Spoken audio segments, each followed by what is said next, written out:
Hey there, this is YoBo, day 101 of life according to YoBo. I feel kind of naked because I don't have a book in my hand, but you can get your copy at YoBoProductions.com. You can get Give Life to the Vision, Life According to YoBo, days 1 through 30, days 31 through 60, and a few more books. I will have them all on the website today. We got a good sale. Everything on sale for $5. Why is it $5? Because we're celebrating the 100 days of life according to YoBo. Well, with that being said, turn my music down. Let me tell you something. When you're on a mission, you got to stay on a mission. I'm recording this video from the hospital. I got my husband's cell phone to give me my background music. Let me turn it down a little bit. I've got my laptop right here with me. You know, I don't go any place without it. And I have, let me pause this here. Let me give it a little pause. How do I pause it? And I have, I don't know how to pause it. Wait just a second. I don't know how to pause this thing. Let's see. Oh, well, I'll just have to start it. Where's the little bar to pause it? Oh, well, that's cutting into my time. I've got a trash can on the desk. And I have my iPhone on top of it. Well, anyway, welcome back for day 101. We're on chapter number 5. It's entitled, Overcoming Real Fears. Why did I entitle that chapter Real Fears and not just fear? Because sometimes you can be afraid, and other times you can be afraid for real. When you start out on this journey, there are going to be many occasions that cause you to fear. All along from April the 5th, 2002, up until December 16th, 2014. I spent that whole time afraid. I made up my mind on December 16th. I said, you know what? I don't know why I keep playing these games. I don't know why month to month I worry. How is this going to happen? How is this going to be paid? How am I going to make it? And I told myself, all you got to do is just look back. Look at the month before. Look at the month before that. Look at the month before that. Look at the year before that. Look at the year before that. Look at the past decade. How did you make it this far? Why do you worry from month to month about how you'll make it? I made up my mind December the 16th, and I told myself I'm going to remember the date. This point forward, I ain't going to be scared no more. I don't even know why I did it all that time. But here it is. This is April the 14th. It's been about 4 months. I can't do it. I'm not doing it anymore. I said, you know what, God? I'm in all the way. In all the way. Can you see how it took time? It took me from 2002 to 2014 just to make up my mind that I ain't going there anymore. Let me tell you something about fear. Most times, fear is in your mind. There's an acronym for fear. It's false evidence appearing real. Most of the things we fear, it never happened anyway. I don't know why I'm running my mouth. Let me get into this book. When we left off on day 99, I was telling you I had the workshop coming up, a workshop on vision, and I had to prepare a workbook. And I had all these excuses why I couldn't do it. And something said, you need to go ahead, girl, you need to do that workbook because the day is going to come when folk will be lined up for your workshop. $99 per person. So what happened? Look at my book. I'll tell you what happened. All of a sudden, I got excited.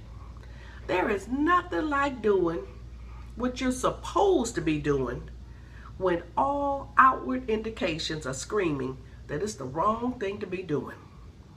I had to complete this workbook. I was capable of doing it. Little did I know that back in 2006, when my pastor's wife asked me to speak at the women's retreat, and I did my outline for that day, I had no idea that I was actually drafting the workbook that I would write in 2010. And just to show as my name is Yolanda Roseanne Wright Bozon, aka YoBo, the workbook I prepared in 2010 will come to pass. Will come in handy at the appointed time. But I sure said that right. I threw it in there, but I didn't mean to. That sure enough will come to pass. It may not mean anything to you right now, but when it's on the New York Times bestseller list, oh, you're going to understand then. That's the first item on my new future list of things to do. So when I say things like my book will be on the New York Times bestseller list, and my friend Pastor Dwayne Shigg, he'll say things like that, you have to see yourself. Just tell yourself, you know what? When I am on, when I'm accepting my Stellar and when I'm accepting my Grammy, you have to talk that way. People who took home the Grammys, took home Emmys, or took home the Oscars, those people, nobody knew them 20 years ago. They're still doing now what they were doing then, but they had big hopes. They had big dreams. Somebody got to win a Grammy in 20 years. It might as well be you. Somebody got to get the Teacher of the Year award in 10 years. It might as well be you. Never be intimidated by what you can't do. I'm doing things right now that I never imagined that I'd be doing. If someone had told me 5 years ago, that's when I wrote the book, but now it's got to be 10 years ago. If someone told me 10 years ago that I would be building websites and catering for celebrities and traveling the country, doing book signings and co-hosting the #1 Sunday radio show in Los Angeles and writing for magazines and hosting conferences about all the silly stuff I used to do, it would have blown me away. But while I'm talking about it, I need to give you some advice. I need to tell you something that I wish someone had told me. Come close. Everybody with a dream, with a vision, y'all, come close. Stop what you're doing. You need to hear this right here.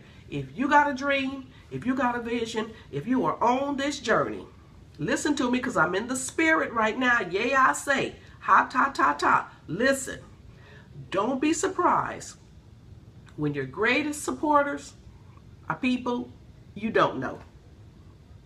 People you don't have an association with, and people who are not related to you.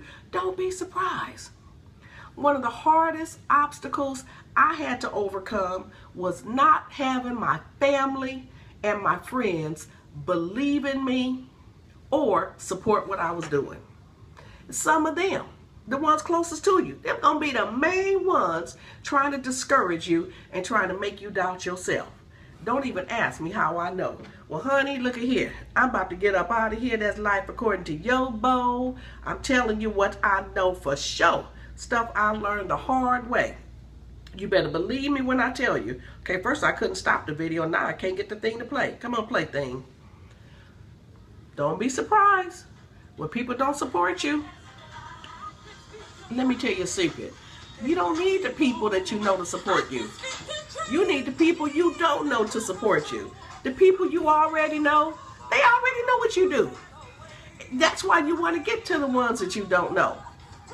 It ain't even that serious. Well, anyway, Life According to YoBo, day 101 from Texas Orthopedic Hospital, honey, on location. I'll see you on day 102.